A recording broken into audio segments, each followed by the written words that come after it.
Hey everyone, welcome back to another episode of All In with Love Playground Conversations. I am your host, James Gardiner. This is my little playground, my little sandbox, an ode to little Jimmy, where I sit down with some amazing people and have some heart-led conversations, some deep dives into what they're doing for the world and to help others, and also just some transparent conversations about childhood, about the power of staying young in our adult years and days, especially in this day and age. And I'm glad for you all joining in with us on this conversation. Today's guest, she's a powerhouse. She has she has lived a variety of lives and interwoven them into the work she does now. She's a certified life coach, business relationship coach, author, speaker. She's really impacting and helping people step into their truth and overcoming limiting beliefs, strengthening their resolve through mindset and practical applications and tools and elevation, uh, and really understanding what I'm excited about today is imprint and this we all have been imprinted one way or another in our lives, and today's guest is really going to break that down and shed some light for all of us to step more into authenticity. So today's guest, Dina Breslin. How are you, my friend on the East Coast? I'm great, James. I'm so honored and excited to be here. I love the idea of playground. It makes me think of my younger self, my 3-year-old, 4-year-old self, and I'm ready to have some fun with you. I love that. For me, it's my 7-year-old self. That's my sweet spot. So Mm. I love it. I love it. Uh, yes, thank you for having me, and thank you for tuning in from just north of Philly. Is that correct? North of Yep, Philly, Northwest. Yep. northwest of Philly. Mm. Excellent. In Yeah. in Rocky Balboa town, as we say back in the Yes. day. Yes. I I rode many races on the Schuylkill River in Philly. Yes, as Right. did I. Just a Yeah. few, not as many as you. Yeah. When I was rowing There we go. my freshman year. Yeah. Beautiful. All right. Let's dance, Dina. Let's dance. So, um, why don't you just give a little bit of an overview of who you are, just from your perspective? I did my intro, my Yeah, shtick, but let's hear from Dina herself sure. and what you're doing this day to be of service to the greater collective. Yeah. So thank you. Yeah. So I have had a beautiful interwoven career path, and it comes mostly from being afraid of going to medical school.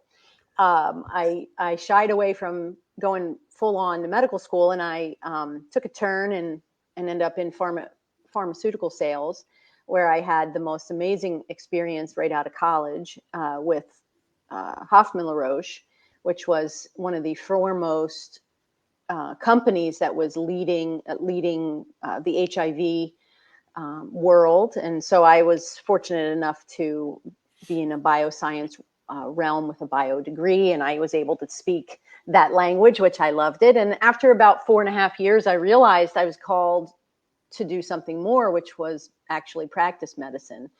Um, so I became a physician assistant, and I did that for a handful of years, which I absolutely loved. Again, I was in a space where nobody practiced gastroenterology, no PAs practiced gastroenterology, and I was one of the first to do that, and really humbled and grateful to have that opportunity. I was taught by the best um, here in Pennsylvania, and from there, I had 3 children pretty quickly.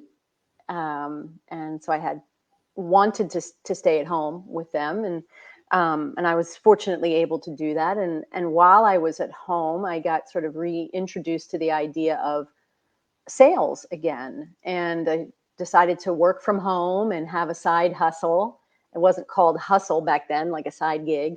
The gig Right. economy really wasn't a thing until recently. But anyway, so I did that just as a means to stay home with them and get them off to school. And lo and behold, 16 years later, I built a couple of really powerful, amazing teams of women in the direct sales space. And I didn't go back to medicine yet. And so along the way, I was really good at doing what I did. Like, you know how we all can be good at doing what we do.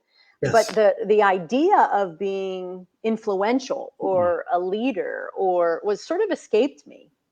And so along the way, I really became a student of leadership and understanding the power and the psychology of influence. I also hired a life coach because I had been in 15 years of therapy for up until that time.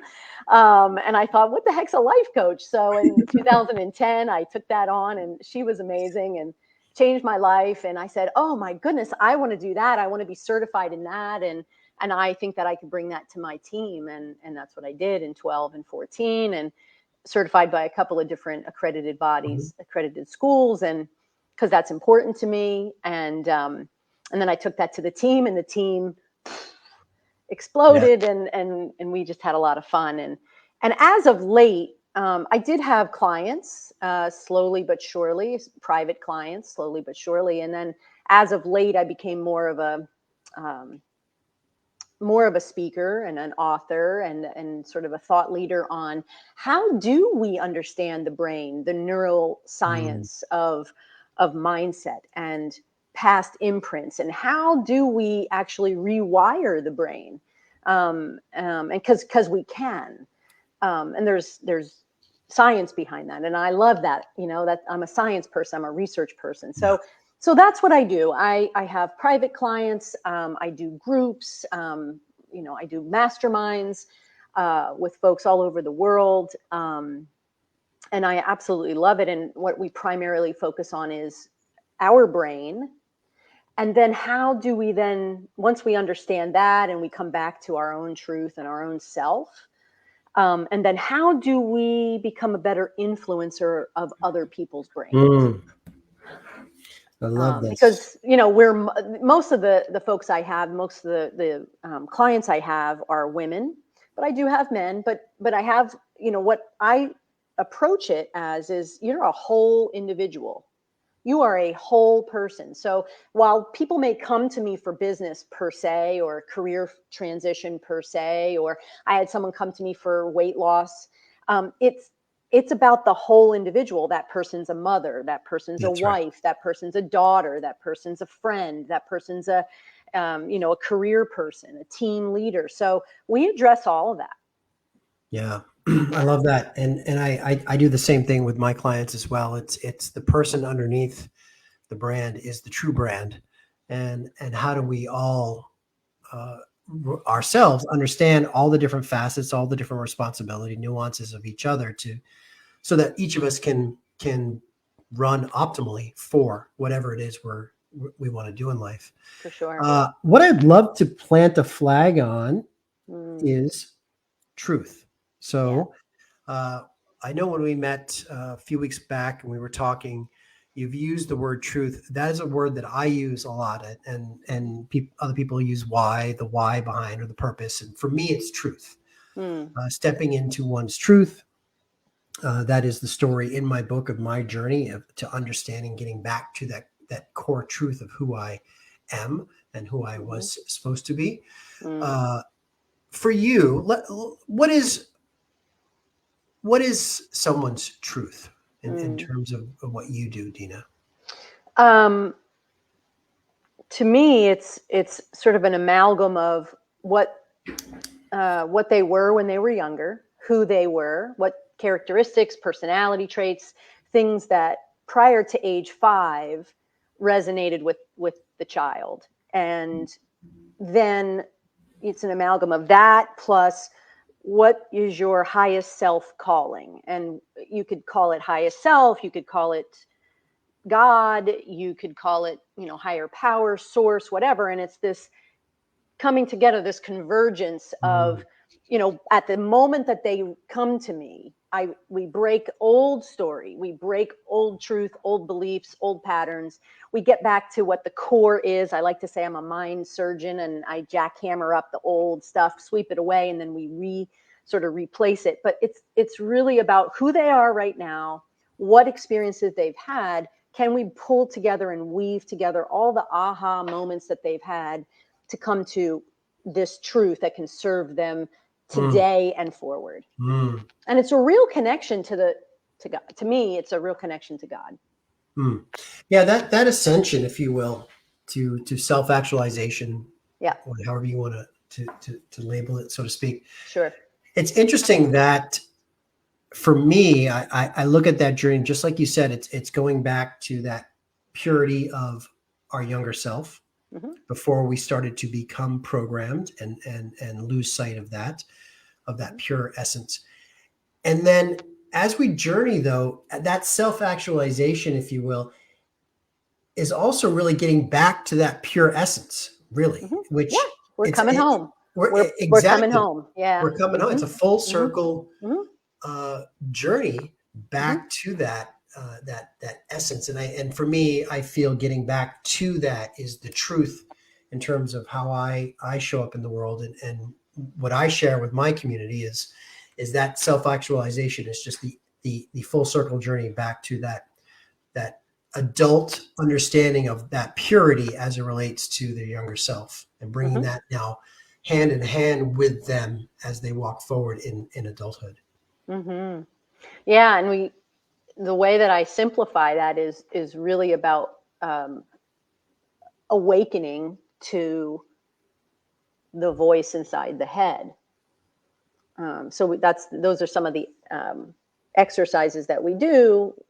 One real simple one is who's talking. If it's not our true self, and we can tell our true self in a couple of ways, it's our ego self, and our ego is mostly the imprint and all the experiences that we've had along the way that have and they've served us. Come on now. Sure. They've all served us, but and they've allowed us to go, down certain paths in our life, and that path may have been a rabbit hole now, and it gets us, it could get us into trouble, and it can keep us in suffering for far too long.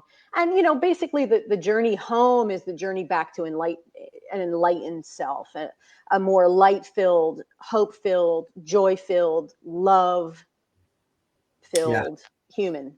Yeah, it's interesting you say that, because the title of my book is All In With Love, and then it's my journey to the hero within, and the hero within is that essence of little Jimmy, is getting back to that coming back home essence as an adult. Dina, with truth, so obviously there's obstacles. I want to talk imprints, and that's a big part of the work that you do in the world, and helping people create awareness and understanding, and then perhaps overcoming them or rewiring them so that it serves where they're going on their journey. Let's talk about imprints and what you see with the clients that you work with. Yeah. So we know through child psychology that around age 4 or 5, we develop our ego self as a way to actually separate from our parents. And during that time from 5 to 10, sometimes 5 to 12, that ego is like I don't know if you want to say a clay surface, which has imprints from other people, clearly our parents or the people who are raising us, teachers, kids in school, neighbors, etc. And we're very impressionable during that time. And so, it's a joy-filled time, right? And it can be a very confusing time depending on one's childhood. And so that's what I mean when I say imprint. An imprint is an experience that has been a thought that then is locked in with a really strong feeling, whether it's trauma or joy. whether it's confusion or clarity, but it's locked in with a feeling, and then it's laid down into the subconscious mind. The subconscious being way back in the brain. So the frontal lobe is where our thoughts happen. Our amygdala, or mostly reptilian area behind the frontal lobe, is where the seat of emotions, and then behind that is the hippocampus, the seat of memory. So even you could talk to a yogi and they would tell you that the subconscious is not even it's not even the brain, it's just energy, and it's collective, and we all have it. But I'm clearly working with the one person who shows up in front of me, and I'm working on their subconscious concreted imprints that over a period of years, some, kids that come to me, or I should say some adults that come to me, when we go back as far back as childhood, it takes a few weeks to get to that. And all of a sudden they're awake and they remember that they were molested and that they didn't remember before. So, that's obviously on a very traumatic scale. But they might remember something else that maybe isn't as traumatic, but it takes time because those imprints are deeply rooted, and things layer on top of them as we grow older, decade by decade. Yeah, it's interesting, because I do have a science background, but it's in a different realm than that, because I'm very science based. The interesting thing is, for me, coming at it from, let's say, a non-clinical approach, or that side of the street, coming from it from just a creative standpoint. When I sat down to write the book, my story, those imprints, I've talked about this, where it doesn't, like, even getting back to write my life story, even getting back to write the childhood arena of the book, for example, it took time. It took time to sit, and I likened it where I would creatively open these doorways, and I would be like, oh, and I walk through this doorway of a memory, let's say, and I would write that. And then, the creative alchemy that happens is all of a sudden there'd be like 2 more doorways that pop up that you completely forgot about. And so when I revisited specifically that part of my life, it was very similar, whether we call them imprints or doorways.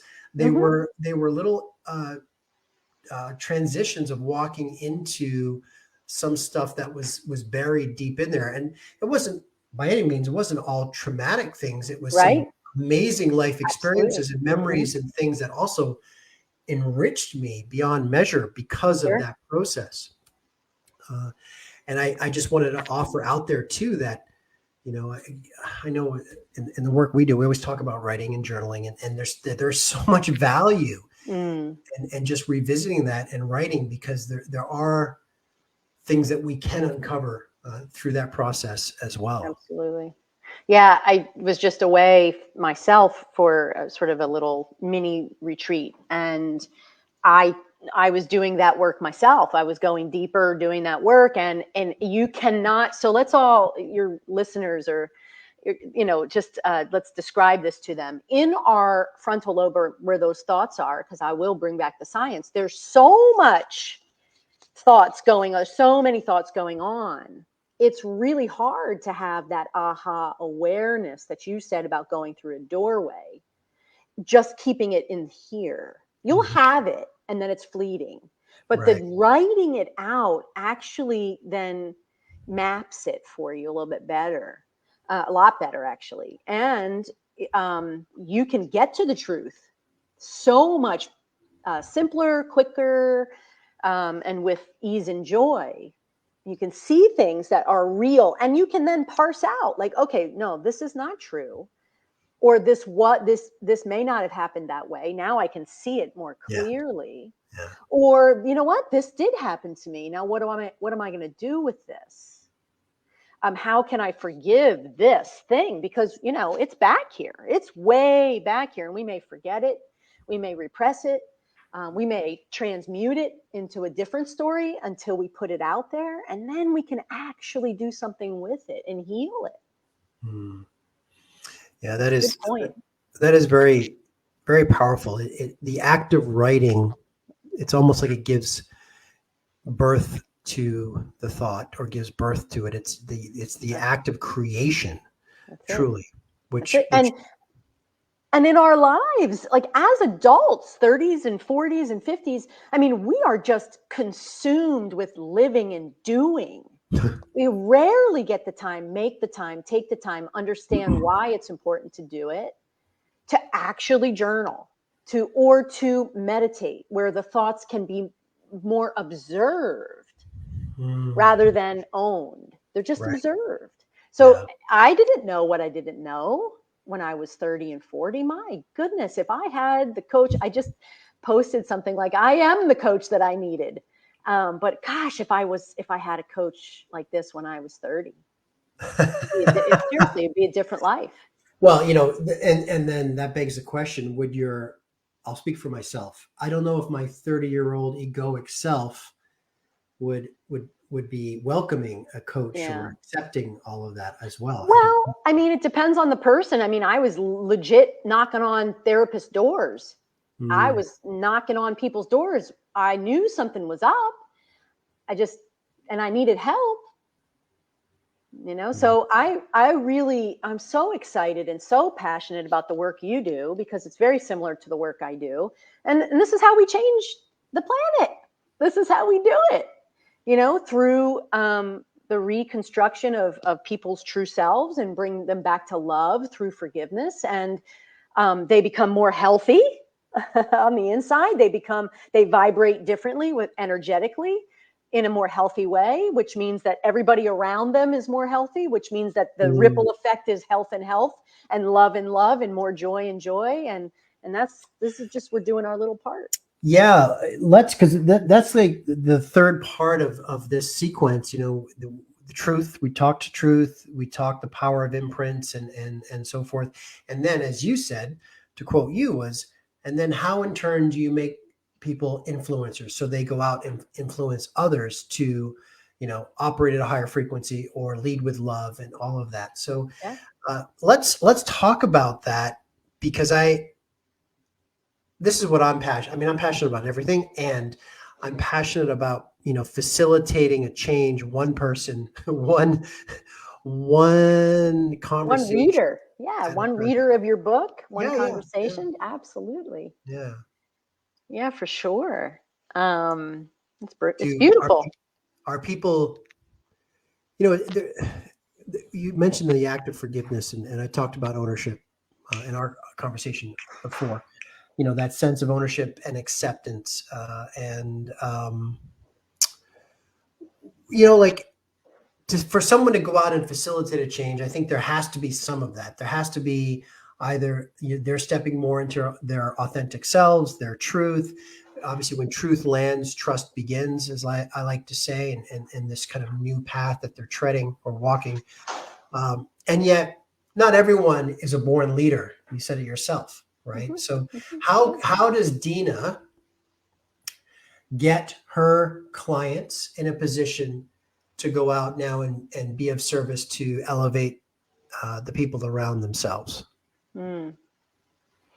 Well, I feel like once a person can see their own growth, because what we do is we live in these moments, the forest, and I want them to see the trees. So I help them come out often so that they could see the 30,000 Yes. foot view.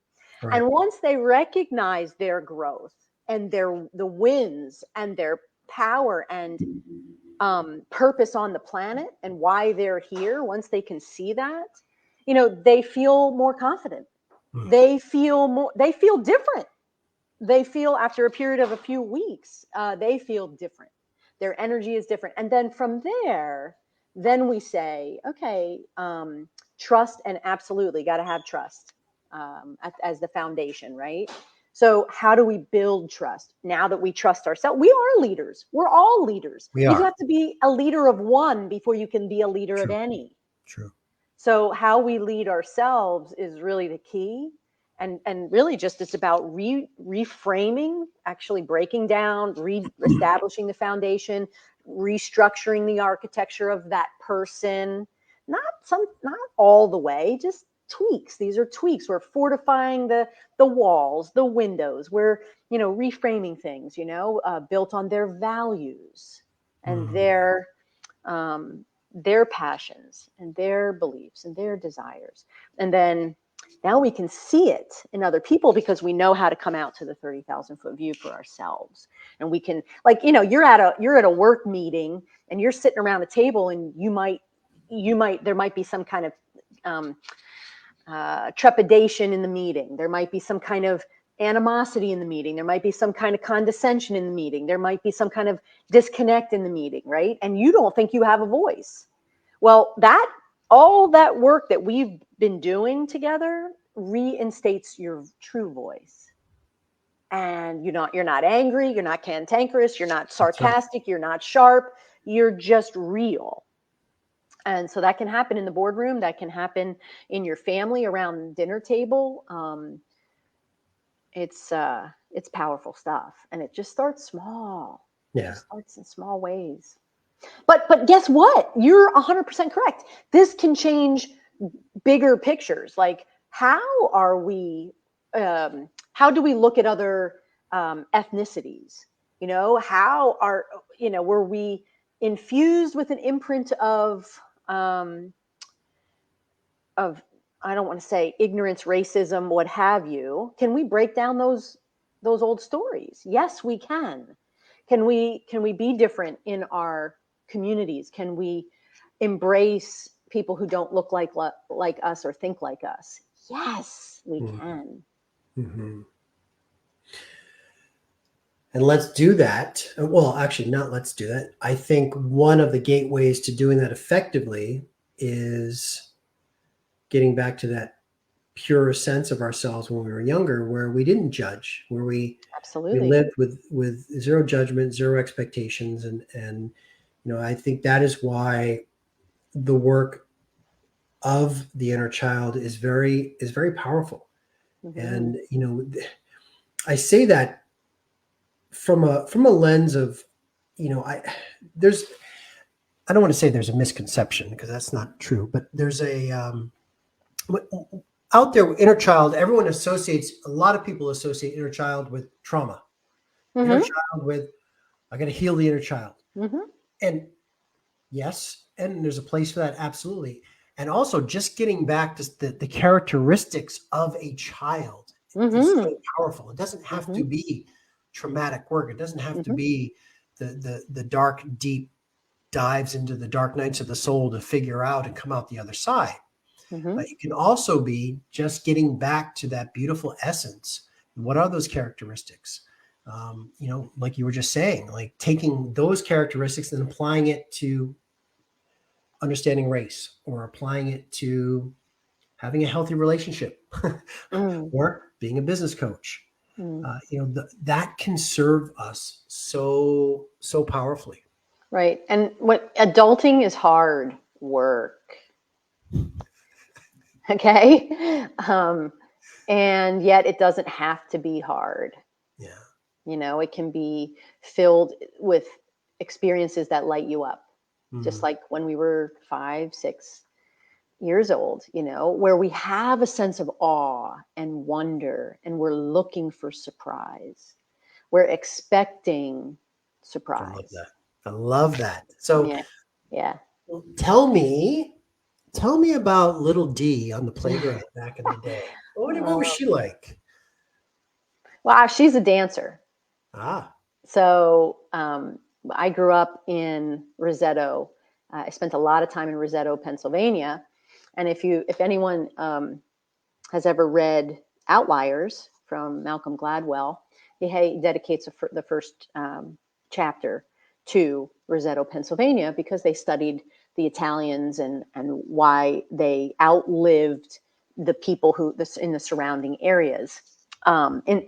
Especially in this particular town. And so when I was little, there were a lot of Italian elders around. And they always would want to squeeze your cheeks and, "Quando si bella," and they'd say that, often. And we'd play music. I remember sitting in my grandparents' living room, and there would be 20 adult, Italians sitting around while I was 3, 4, dancing around, jumping off furniture, just to anything and everything. And that is who I am today.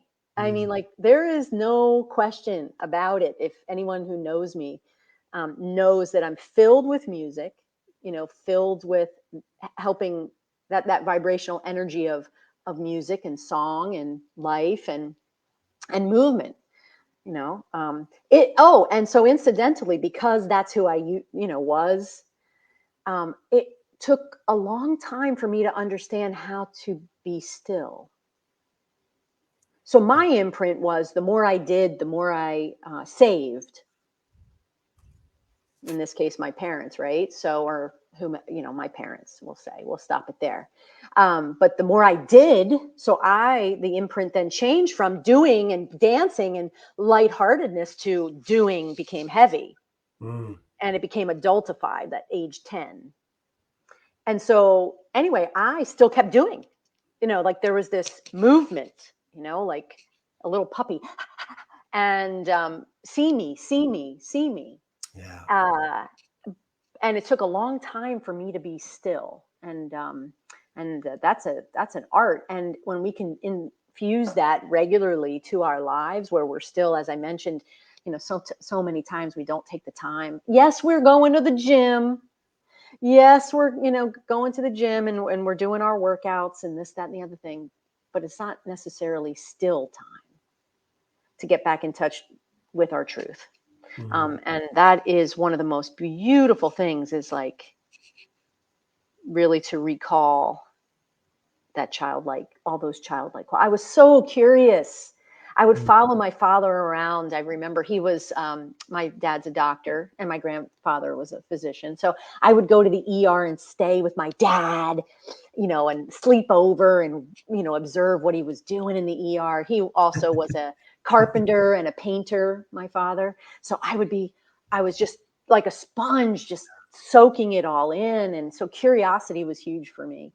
I love to giggle, love to laugh. And one of the other things about me was I was always a philanthropist at heart.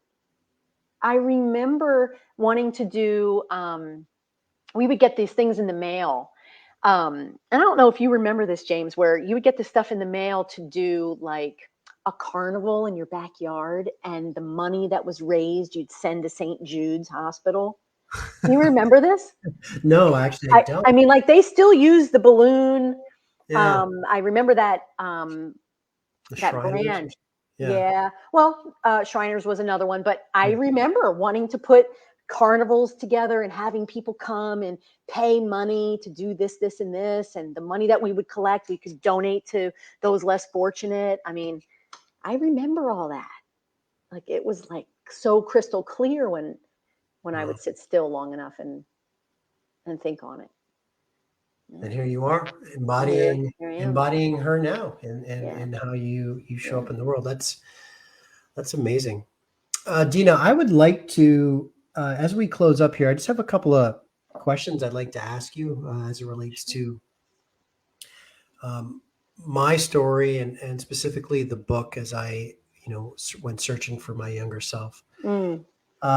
In the book, I talk about, I go into the jungle of my own mind. I go into this search for who I am, who am I, like who I was, who I thought I would be, who do I want to be moving forward, and it's told in a way where I go searching for the fountain of youth, Ponce de Leon, and I'm on this journey.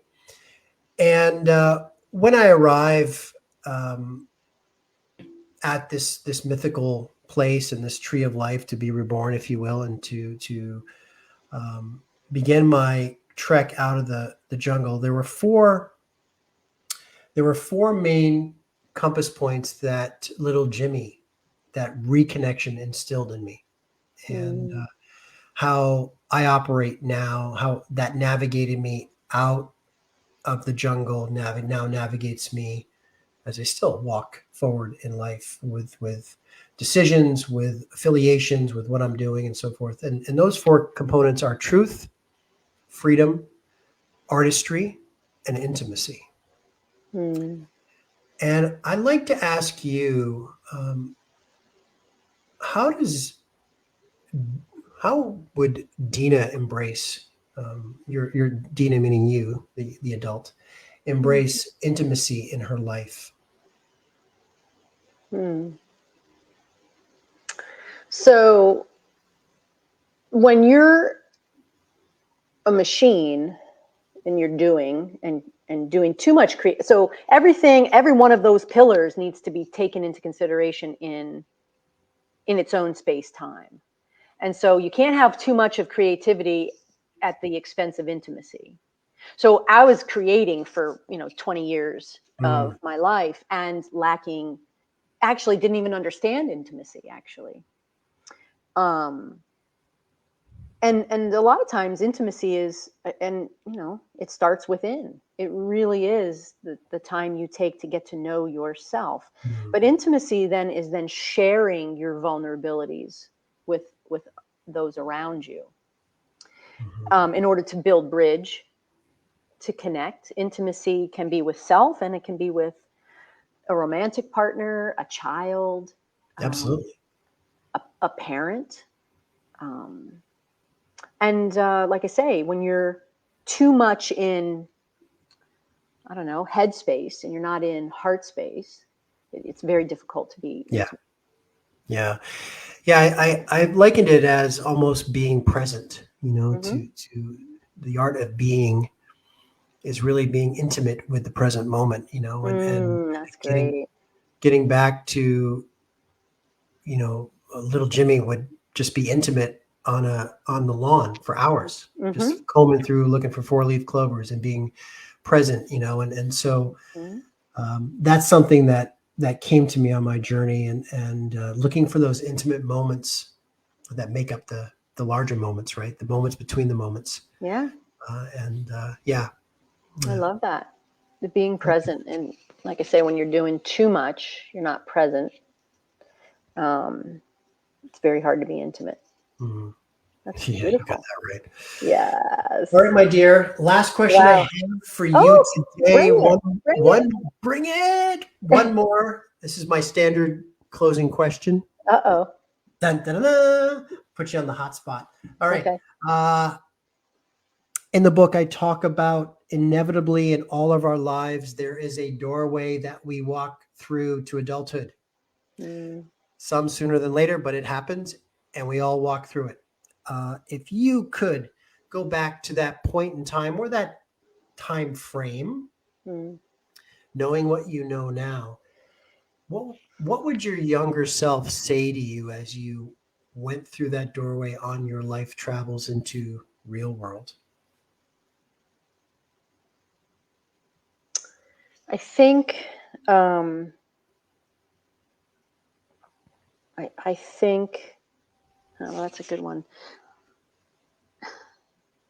I don't know that I really felt like I was heading into the adult world until I brought my son into the world.